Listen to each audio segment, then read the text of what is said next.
Apa kabar pemirsa? Berjumpa lagi dalam Warta Parlemen. Informasi aktual seputar parlemen bersama saya Anggun Oktarini. Wakil Ketua DPR RI Fahri Hamzah mengkritik pemerintah mengenai pengawasan dana desa yang membuat banyak kepala desa di seluruh wilayah menjadi takut dalam menggunakan dana desa dan membuat image pemerintah seakan tidak percaya kepada para kepala desa. Sejak berjalannya program bantuan pemerintah yang menggulirkan aliran dana desa, Wakil Ketua DPR RI Fahri Hamzah meminta agar pemerintah dapat memberikan rasa percaya kepada para kepala desa di seluruh Indonesia dalam penggunaan dana desa untuk memajukan dan menciptakan pembangunan desa. Sehingga pembangunan tidak hanya terpusat pada kota-kota besar semata. Menurutnya, jangan sampai pemerintah selalu menaruh curiga dan memberikan sorotan kepada kepala desa melalui aparat penegak hukum dan lembaga swadaya masyarakat dan lainnya.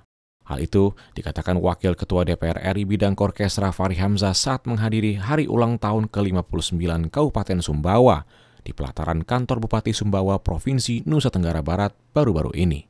Dalam peringatan hari ulang tahun itu turut hadir Ketua Satuan Tugas Dana Desa Bibit Samad Rianto sebagai perwakilan dari Kementerian Desa Pembangunan Daerah Tertinggal dan Transmigrasi. Fahri berharap agar kepala desa tidak takut dalam menggunakan dana desa asalkan tidak menyalahi prosedur, sehingga mimpi yang besar untuk melihat desa dan negara yang lebih baik dapat segera terwujud.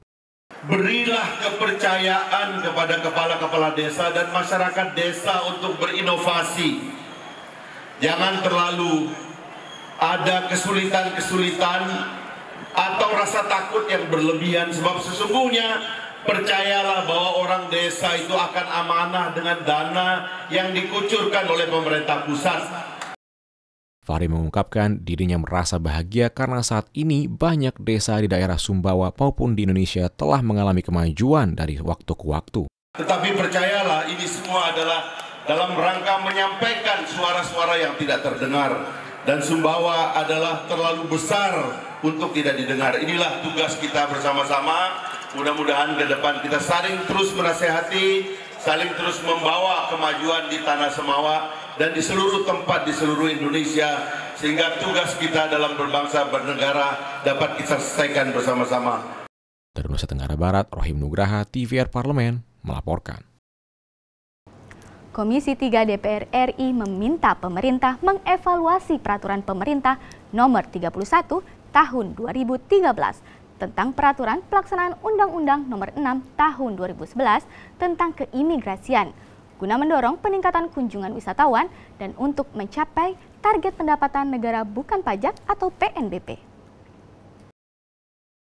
Komisi 3 DPR RI menggelar rapat kerja dengan Kementerian Hukum dan HAM baru-baru ini. Sejumlah anggota Komisi 3 DPR RI menyoroti Perpres nomor 31 tahun 2013 tentang peraturan pelaksanaan Undang-Undang nomor 6 tahun 2011 tentang keimigrasian yang salah satunya terkait dengan upaya meningkatkan kunjungan wisatawan asing agar target PNBP dapat tercapai.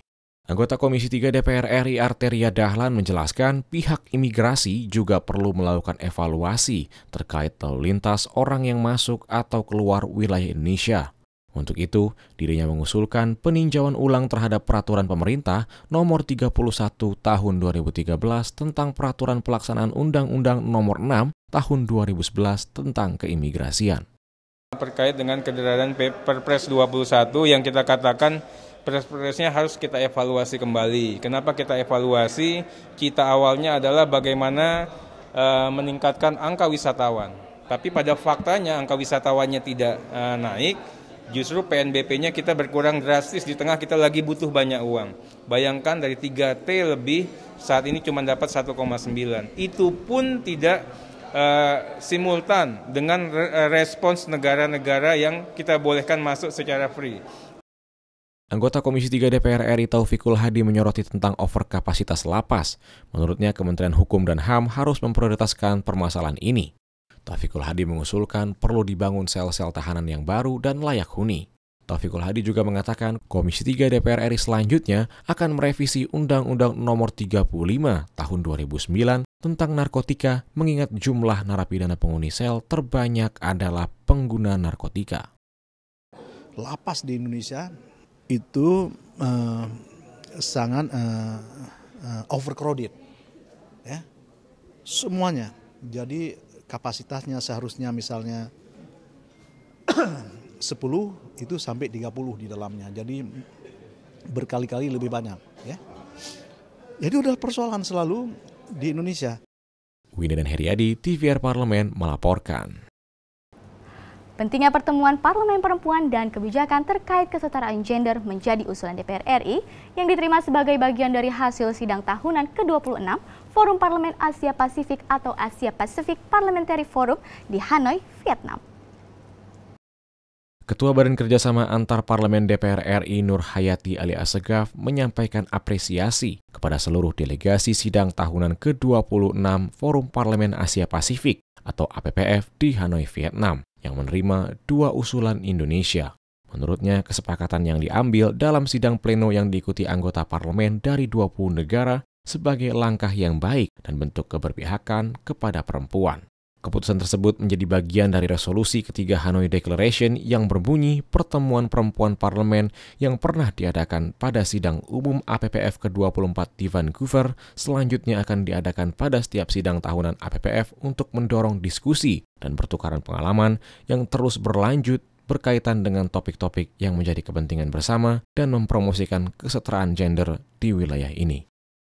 Sudah 26 tahun sebetulnya. 26 kali pertemuan APPF ini dan baru kali ini kita berhasil mengamandemen statuta untuk menjadikan Women Parliamentary Meeting sebagai agenda tetap di Assembly APPF ini. Lebih lanjut, menurut Nur Hayati, usulan DPR untuk melaksanakan Women Parliamentary Meeting pada setiap sidang tahunan APPF beranjak dari kondisi pada saat sidang ke-23 di Ekuador. Pada saat itu, anggota parlemen perempuan sangat sedikit yang datang berpartisipasi sebagai peserta, karena anggota delegasi yang ditugaskan cenderung laki-laki. Kurang sekali keterwakilan perempuan. Nah, kenapa kurang? Kemudian saya menyadari bahwa keterwakilan perempuan di sidang-sidang itu akan sangat kurang ketika memang tidak ada agenda khusus, ya, untuk perempuan begitu. Dari Hanoi, Vietnam, Ibnur Khalid Yunus melaporkan. Pemirsa, demikian Warta Parlemen kali ini. Sampai jumpa pada Warta Parlemen berikutnya. Terima kasih atas perhatian Anda dan wassalam.